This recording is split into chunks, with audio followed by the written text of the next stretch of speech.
ஒரு ஜாதகர் வந்து எப்போ கோடிகளில் சம்பாதிப்பார் அப்படின்னு பார்த்தீங்கன்னா 2-11ஆம் இடம். இது வந்து முக்கியமான இடம். ஏன்னா கோடின்னு வரும்போதே வந்து லாபம் இல்லாமல் கோடியே கிடையாது. சரிங்களா?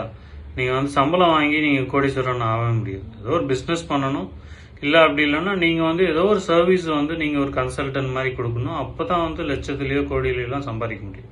சரி, ஃபார் எக்ஸாம்பிள் ஒரு ரியல் எஸ்டேட் புரோக்கர் இருக்காரு அப்படின்னா அவர் ஒரு டீல் முடிச்சு கொடுக்குறாரு அப்படின்னும் போது அதில் வந்து அவருக்கு வந்து சில லட்சங்கள் கமிஷன் வரும், சில பேருக்கு சில கோடிகளில் கூட கமிஷன் வரும். அந்த மாதிரிலாம் இருக்காங்க இல்லைங்களா?